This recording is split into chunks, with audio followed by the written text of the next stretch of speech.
reupenyu. Ndipo patinowana vanasekuru nemapositori vachitipa gwara reupenyu. Togopawo matendo kuvaera shumba, vakatidzidzisa nezambuko racho. Ndivo akatipa vabatsiri ava, vatipa vabatsiri tigove nedzidziso.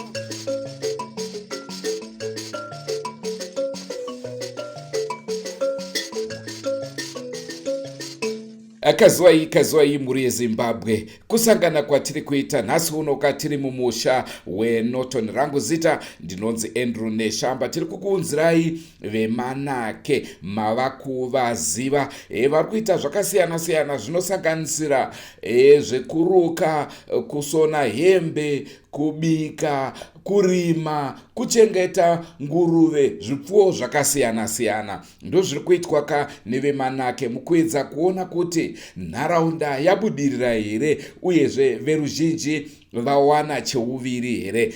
Uyezve munotondera takambokupai zvakare vanoita zvemadhirama vachiita madhirama anokurudzira kuti vechidiki vasiyane nemadrugs. Naizvozvo makanzwawo zvakare veZimbabwe Republic Police vachitaurawo nhau zvakare yechenjedzo yekuti vanhu musange muchipinda mudzitsaona dzakasiyana siyana. Nhau hombe yatauya nayo muzuva ranhasi ndeyekuti vechidiki vari kuita zvemadrugs hanzi aiwaka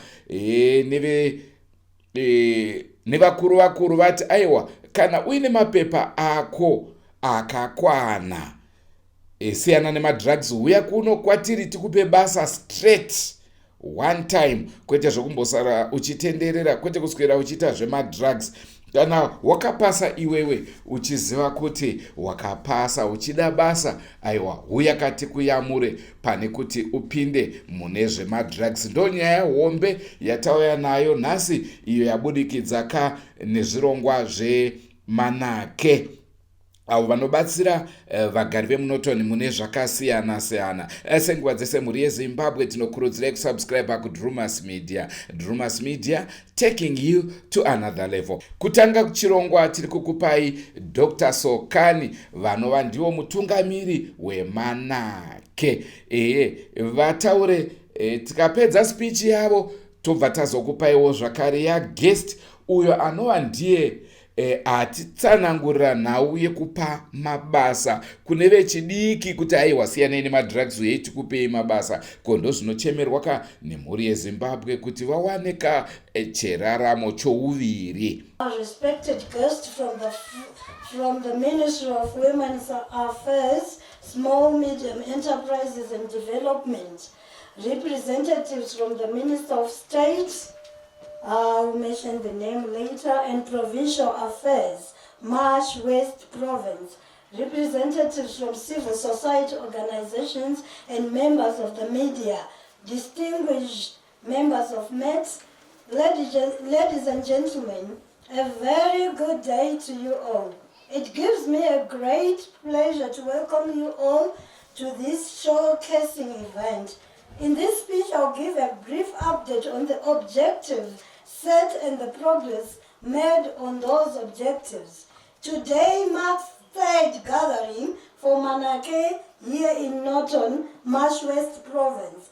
At the outset, I would like to thank my government under the leadership of His Excellent Comrade E.D. Mnangagwa and his ministry to allow us to register MET and their guidance to strengthen and for their contribution to stature of this organization. This year 2024 has been full of milestones for MET.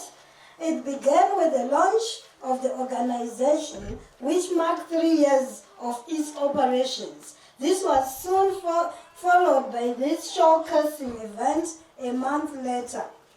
Future growth strategy. In the coming months, we aim to have a growth in having our own land. The board and management is pursuing a strategy to grow by applying for land from our government and local authorities to allow better utilization of our existing infrastructure and expanding our projects. Also means we are not reliant on one project.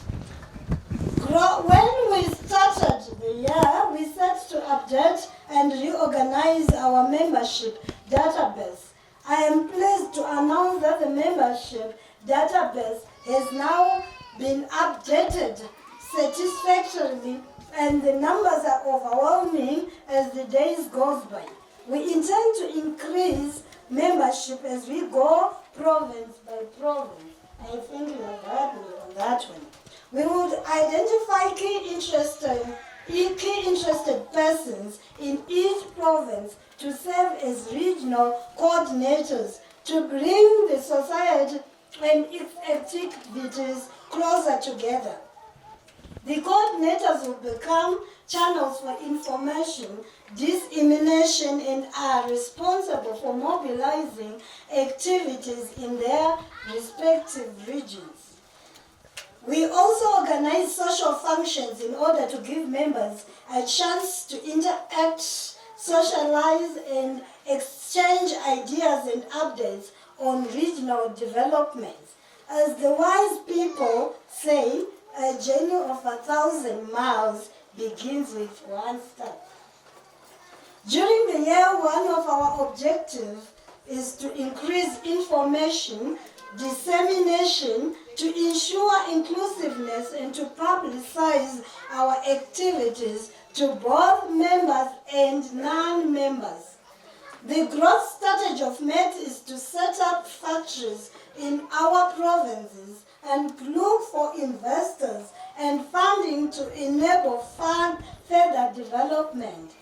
Given the country's development successes over the years and its present position, MET has a strong urge to make efforts aimed at improving the economy of Zimbabwe and making the most out of the resources available to achieve its development objectives. In addition to our ongoing strength in product innovation development, we need to diversify our products and services offerings and maintain new products and national and international investors and other new products and services subject to regulatory approvals. Our recent and upcoming product innovation includes detergents, agricultural produces and poultry, which we are doing to raise equity capital of our growth. We intend to strengthen our position, entering into a strategic partnership with stakeholders to grow our projects, development and innovation, which includes extending existing infrastructure and creating new markets. We intend to create a positive impact on rural poverty, eradication and empowering the rural people. All these showcases would like our groups and guests to be able to express their views or ideas and contribute with your valuable knowledge and experience. Ladies and gentlemen, as I conclude my remarks, I would like to remind you once again that we continue to operate in a difficult global economic climate. However, if the Zimbabwe's economic growth story remains steady, generating coverage, growth and profit, the future of MET and Zimbabweans will be bright. On behalf of MET, I would like to thank the government, the team that is behind me, the government of Zimbabwe, and statutory agencies for their continued support and advice. I would also like to place on record our sincere gratitude to our members, board of directors, strategic partners, customers, and for their continued support to the institution.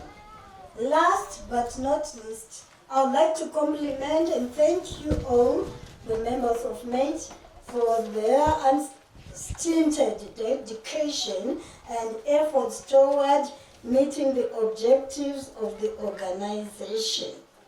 I would like to thank you once again for attending this showcase.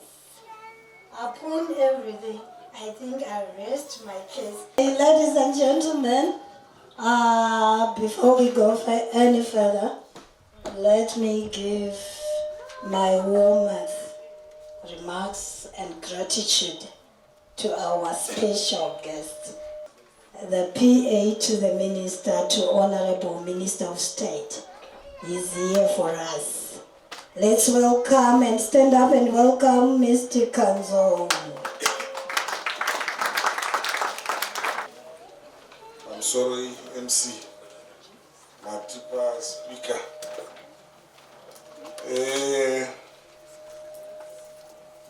Chairman, founder, Manaki, Dr. Sokani,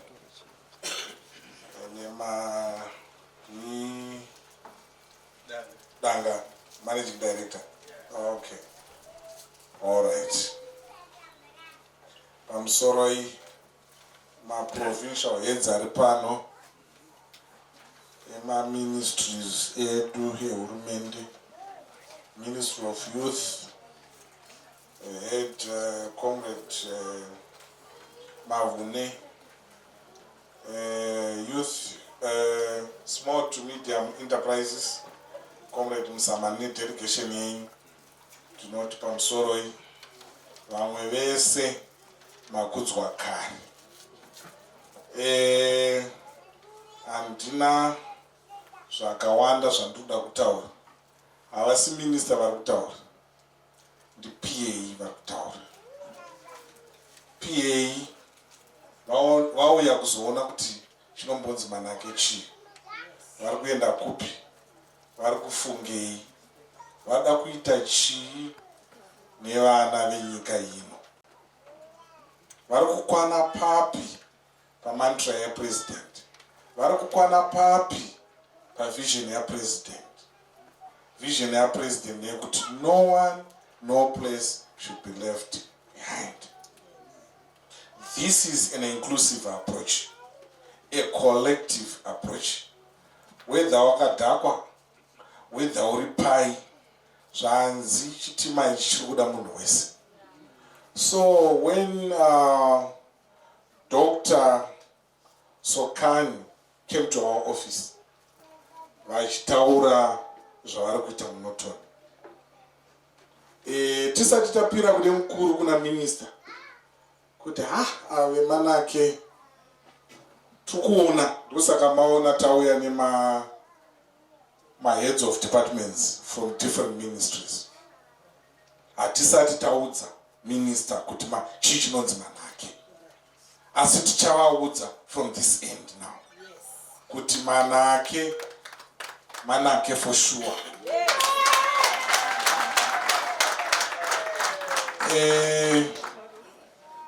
Mainyagano, ndanzwa kuti muri kuita nguruve. Nyatsoitai chaizvo zvokuti muemploye vana venyika ino. Nyatsoita chaizvo. Why ndiri kutaura kuti chaizvo? Zvamuri kuchema zvese mukaita padiki pamuinapo, asi muchita chaizvo. Mukuru akauya akaona zvamuri kuchema zvinogadziriswa.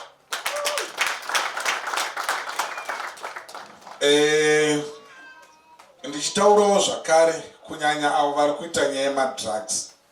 Taona kuti manake inenge iri kuita basa ipapo.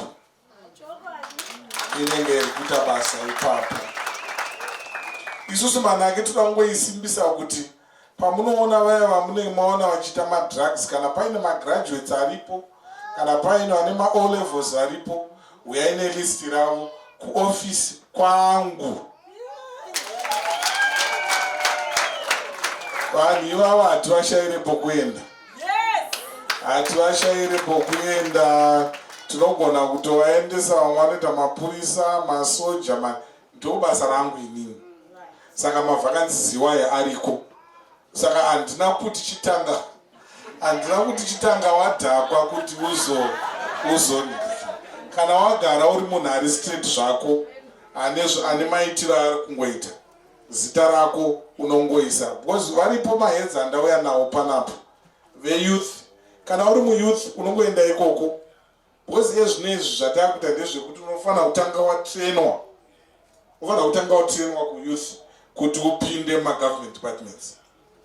Idonzvo ratorwa nehurumende kuti unofanira kupiwa induction yako iyoyo, then wozopinda. Saka kana uri muyouth you can even do it through Manake. Nokuti Manake yacho is working with the government departments.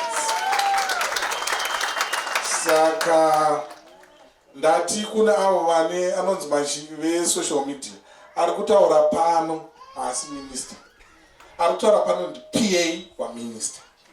Zvandiri kutaura ndezvekuti ndauya pano kuti tione kuti Manake vari kuita nezve ende chii chinonzi Manake. Saka vanhu vachandiburitsira kuti chii chinonzi Manake, ma-heads of departments, ma-delegations atauya nawo pano, kana paine mapepa ada kuitwa kuti Manake ifambe muchiedza, ivava ndo vachavaudza. Kana vari vachaudza kuti itai zvakati, ndaona pano hapana vekanzuru.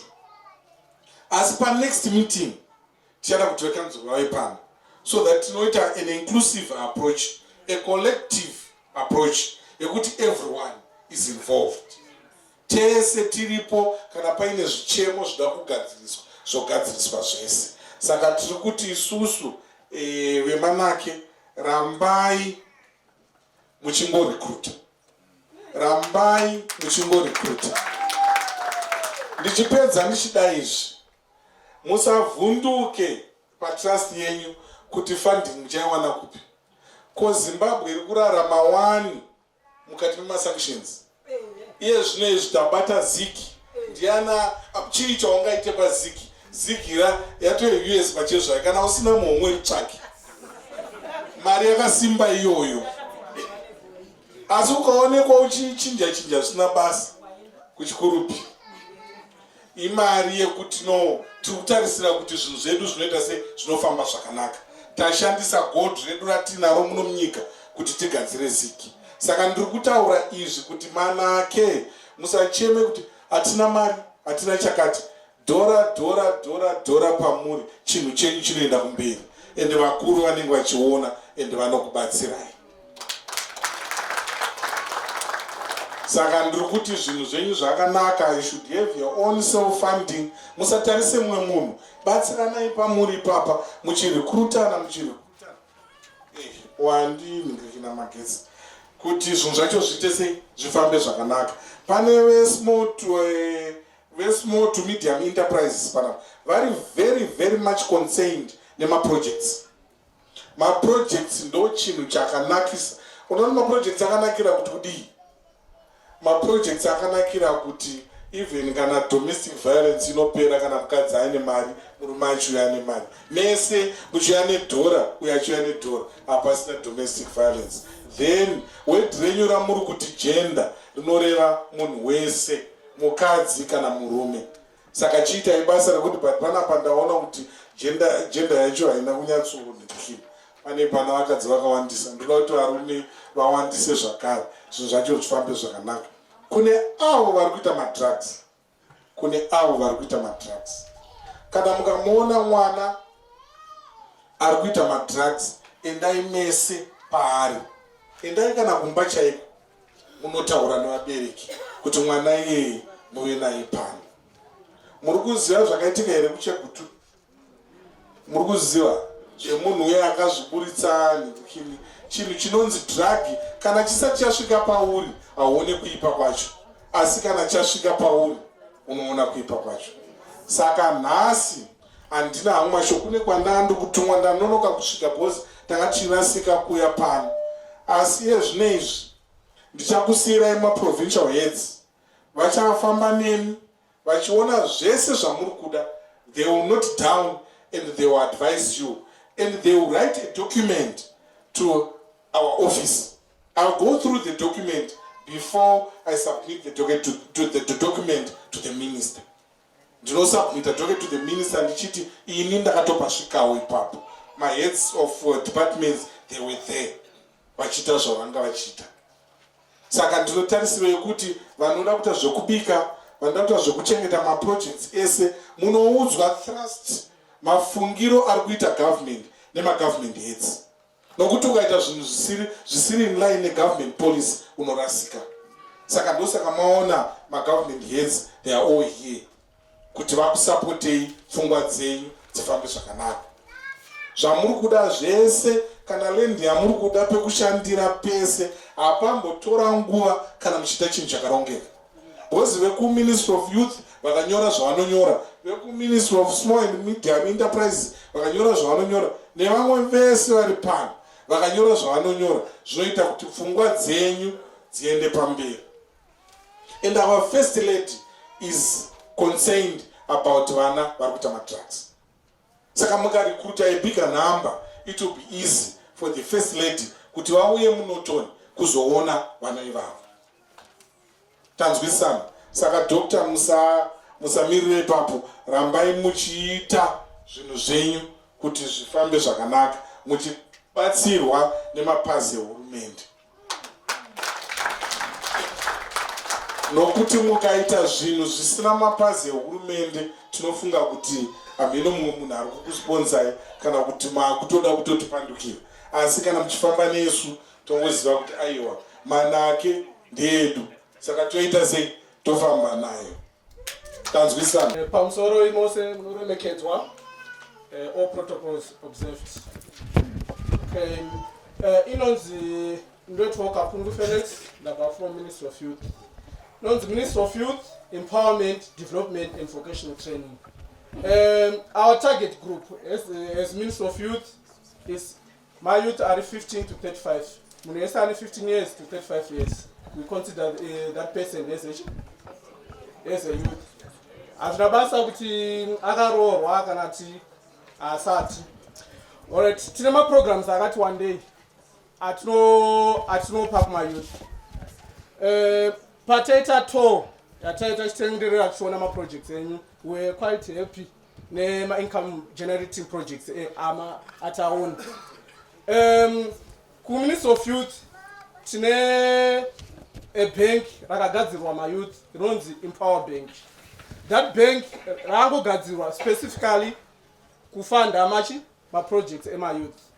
What is needed kuti mu youth access that fund panodowachi a viable project. Kana chinzi a viable project, ingo project inopinza income pfuura na expenses.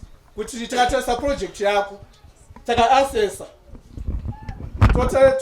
toona kuti that project is it viable, inokwanisa here kuti kuzoreturna that loan.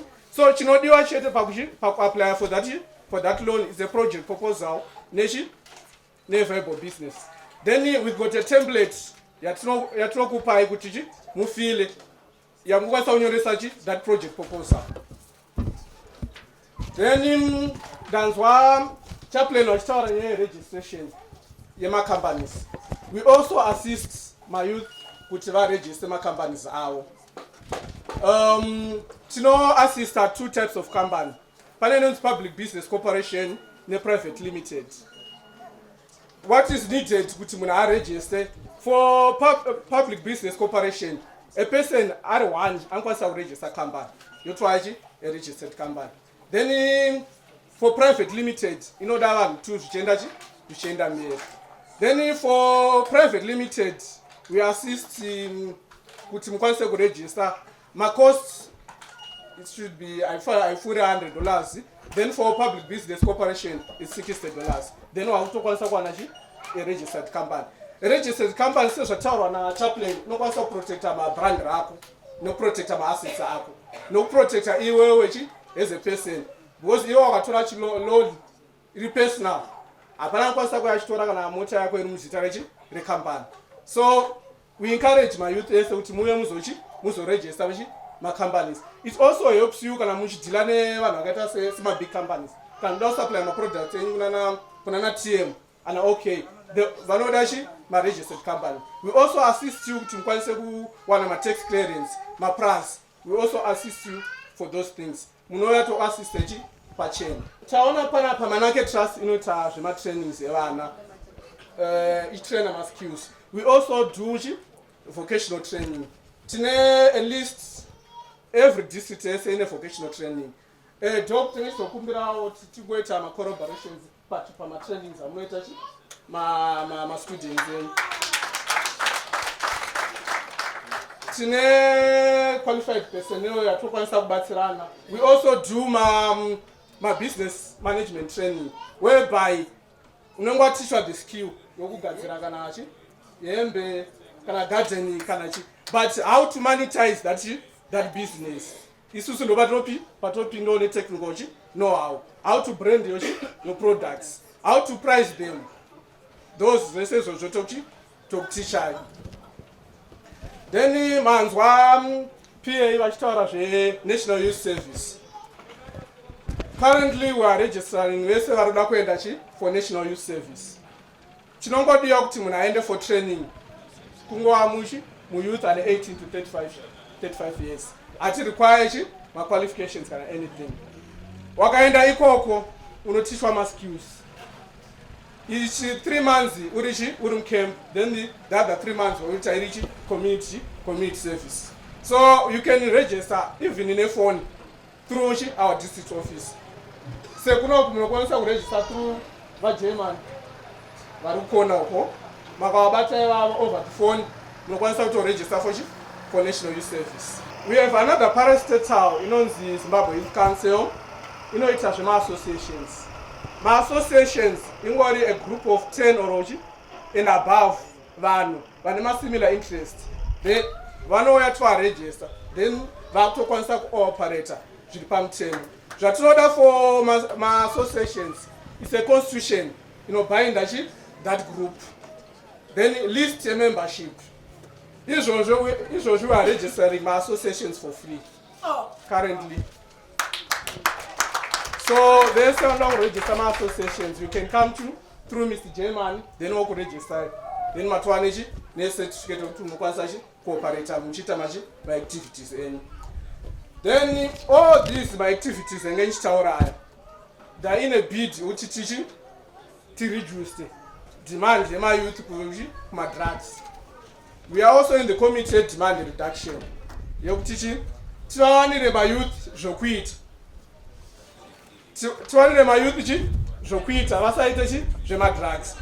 As long as the youth are empowered, anangwaji yokita jema drugs. As long as skill yanayo anani yokita jema drugs. My vocational skills are anabasa nokwenda kuchikora.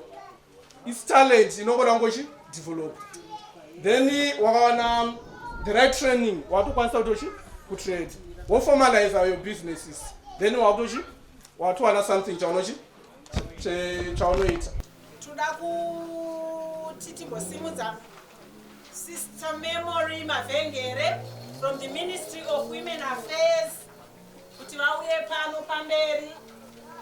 Business rakakosha kuti rive registered. Pane patinotanga hedu tiri vaya unotanga uri pazasi, but paunenge uchikwira kumusoro, it's good to register your business. Handiti ukaregister business zvinhu zvese zvinokufambira zvakanaka.